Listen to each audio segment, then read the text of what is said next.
I'm just waiting for the presentation to load. Okay, so we're going to talk about animal body systems. At the end of our lessons, including today and tomorrow, you should be able to summarize the functions of the digestive systems we're going to go over. Be able to compare a gastrovascular cavity with a one-way digestive system. Differentiate an open from a closed circulatory system, and be able to distinguish between sexual and asexual reproduction. Body systems are specialized to carry out different tasks. Now, simple animals like sponges carry out many of the tasks of living things with little specialization in the cells of their bodies. Basically, each cell is responsible for its own nutrition, getting its own oxygen, getting rid of CO2 and waste material. More complex animals have evolved tissues and organs that are specialized to perform these specific functions, and so they're considered more complex. Body systems are specialized to carry out different tasks. So we've got digestion, respiration, circulation, conduction of nerve impulses, support, excretion, and reproduction. And so I'm going to talk about each one of these in a little more detail. Digestion, the purpose of digestion is to break down food and obtain energy from those nutrients.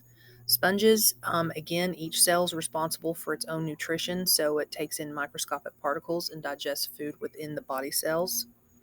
Some simple animals, like a jellyfish, have a gastrovascular cavity. That is a digestive cavity with one opening. And that is correct. So food goes in, it's processed, and waste comes out the same opening. But it's okay because, they're super simple and they don't know that, poo's coming out of their mouth. More complex animals like us have a digestive tract with two openings, a mouth and an anus. And as I've said in class, the easiest way to describe a digestive tract is a gut.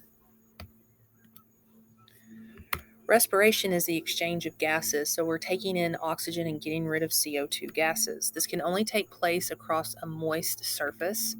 So simple animals like jellyfish, gases are exchanged directly with the environment through diffusion, which is the movement of materials from a high concentration to a low concentration. So they just go right through the cellular membranes. More complex animals have specialized respiratory structures like gills if you're aquatic or lungs if you're terrestrial. Circulation is the transport of that oxygen and nutrients to other parts of the body. There are two types of circulatory systems. Open means that the heart pumps fluid containing oxygen through a series of vessels, and then it's dumped into this cavity.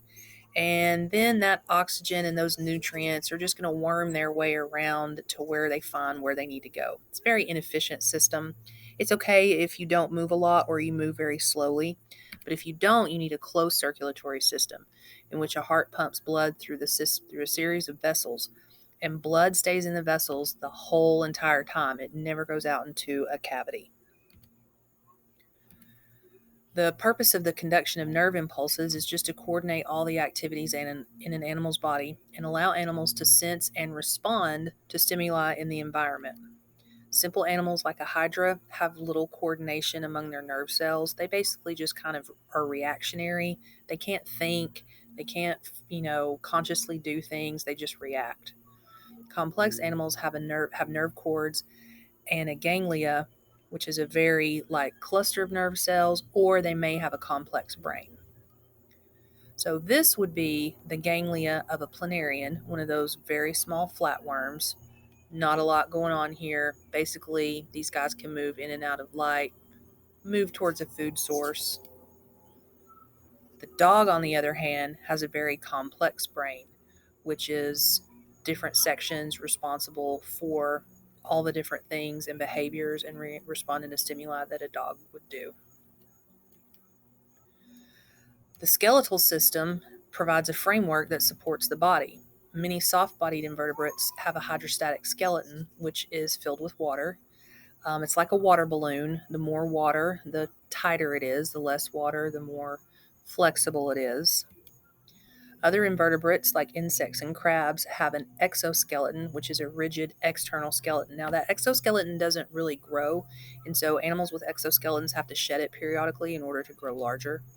Complex animals like dogs have an endoskeleton, which is a hard material such as bone embedded under the tissues of the animal. Excretion is the removal of waste from cellular metabolism, things like carbon dioxide, ammonia, etc. Simple aquatic invertebrates and some fish just pass it through their skin or gills by diffusion, so it just goes right out into the water. More complex animals have specialized structures such as kidneys. Now, one thing I want to be clear about: excretion is the removal of toxic materials and its liquid metabolic waste. Excretion is not poo. Creating poo at the end of that digestive process is egestion. So, excretion is not poo. Reproduction, of course, is the production of offspring to ensure that a species survives. There's two types. Asexual does not involve the fusion of gametes, it involves one organism. Basically, there's a couple different ways it can happen, but the offspring is a clone of the parent organism. A hydra can reproduce by budding, sea stars can regenerate. Sexual reproduction is when a new individual is formed by the union of male and of sperm and egg cells. Egg plus sperm, which is the process of fertilization, creates a zygote. That zygote divides to become two become four, etc., etc., etc. Here's the so we cut the sea star in half. Each part can regrow the part that's missing. Cut off an arm. As long as you've got part of that central disc, that arm can regrow into a starfish or a sea star. Fun and funky fact about seahorse reproduction: it's actually the male that gives birth. The female will insert her eggs into a pouch on his abdomen where they are then fertilized, and he will incubate them until they become ready to hatch and then gives birth to tiny seahorses. Well done, male seahorse. Fertilization, there's two types of fertilization. External occurs outside the body of the female. A lot of aquatic animals do this. They just simply release their egg and sperm into the water, take their chances. Hopefully some eggs become fertilized. With fish, it's called spawning. Internal fertilization occurs inside the female's body. So animals that live on land don't have water surrounding them, so therefore the gametes or the sex cells would dry out. And so there has to be a mechanism for putting the sperm inside the female's body and letting fertilization take place in that moist environment. All right, so now through these notes and some of the activities we're going to do today, you should be able to summarize the functions of the digestive, respiratory, circulatory, nervous, skeletal, and excretory systems. You should be able to compare, which means tell the difference between a gastrovascular cavity and a one-way gut or digestive system. Differentiate from an open and closed circulatory systems, and again, distinguish or tell the difference between sexual and asexual reproduction. Are you able to? Let's do a quick little practice question. Which two body systems in most animals are involved in taking up oxygen from the environment and transporting oxygen to the body cells? A, digestive and respiratory. B, respiratory and circulatory. C, circulatory and nervous. Or D, nervous and excretory. I would hum the Jeopardy theme song right now while I'm giving you time to think, but I can't sing. So I'll wait. B is the correct answer. Did you get it right? Hopefully you did.